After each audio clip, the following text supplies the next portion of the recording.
Hello. I'm outside Mike's house at 6 in the morning waiting for my lift, which is going to take me to the Amtrak station where I'm going to get a train to go to Portland where some people are going to pick me up and then we're going to go camping for the night, like basically on trail in Mount Hood area. Um, so that's the plan for today, is basically just get back to trail. I learned that the part I'm going to be going back to trail in has a really terrible windstorm happened, and so it's like lots of down trees. So I'm worried that it's not the best place to get back on trail when my relationship with continuing is a little bit tenuous. But we'll see how it goes. I have 5 days to hike before my sister's bachelorette party, so even if it's terrible, I guess it won't be that long. But yeah, that's where we're at. Wish me luck traveling. I'm back. Here we go. Okay. So, I just started for today. Not even for it. And I just gotta be honest, like, my instant feeling is, like, regret. Like, I don't want to be doing this anymore. It's not that it's not beautiful or anything. I'm just, like, I feel like I've had enough. And I've gotten what I wanted out of it. And I'm out here, and I'm, like, trying to just get myself to go a couple more miles. And I just... But it's also like, I don't know what I do want. Like, do I just want to go home? Like, not really. I don't know. I have a couple days until my sister's bachelorette party, so I could just push a couple days and, like, try to use those to really figure out if I want to stop or not. But right now is all I want. I don't want to be out here anymore. And I feel so disappointed in myself. But yeah, I don't know. I'm gonna go 5 more miles at least to a road crossing and then probably call my mom and see. I don't know. So yeah.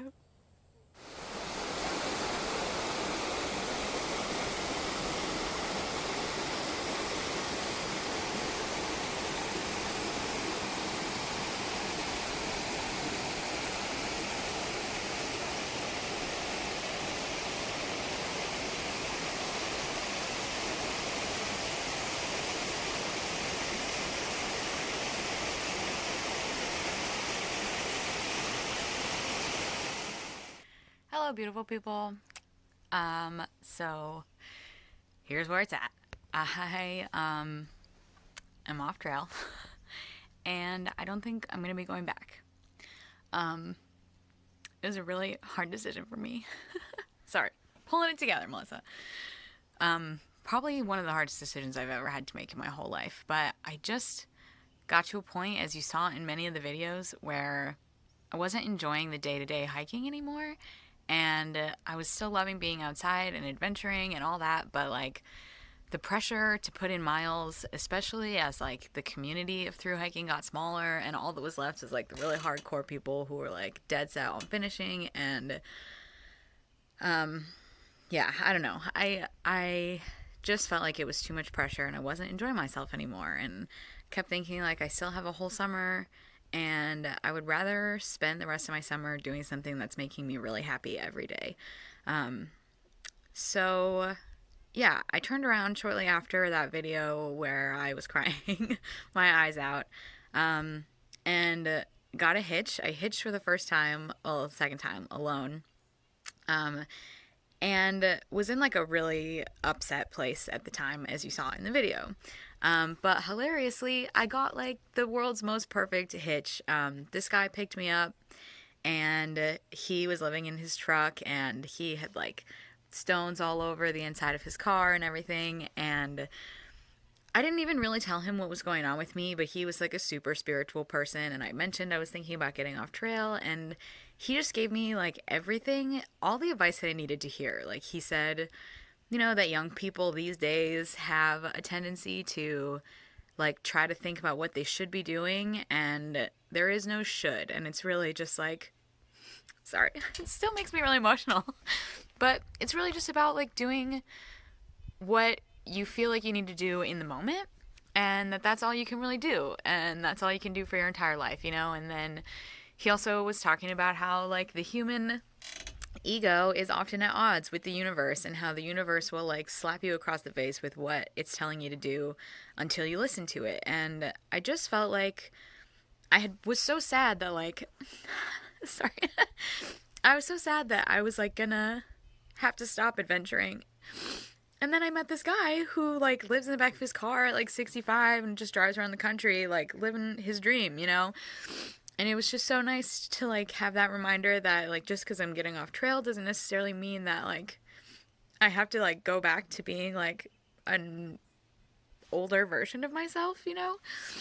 Um so that was nice. And I we went out to lunch when we got to Hood River where I was hitching to, and then he gave me like a rose quartz stone on the way out, and he told me I didn't think I'd cry this much. He told me, you know, that the stone like represents keeping your mind open to possibilities and everything and signs from the universe.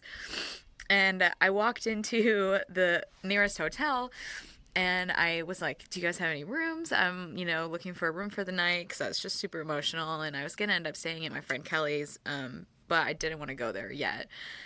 So I walked in, and this woman's like super nice, helping me get a room and everything. And then she just like looks at me and is like, "Do you want a free upgrade?" And I like burst into tears because it just felt like that was a sign from the universe that like it was okay that I was doing what I was doing, you know. Um, So anyway, I spent like the next week at Kelly's house in the Hood River area, and basically like flipped back and forth like every couple hours about like, no, I need to try again. I need to get back on trail. Like I got off too soon. Sorry. And being like, no, I'm ready to be done for now, you know. And ultimately just decided that like I went through this whole process of choosing to get off in Yosemite, and then I got back on, and then I went through the whole process of choosing to get off again in Oregon, and it was just so hard, and I couldn't do it again. I couldn't like get back on and then get back off again.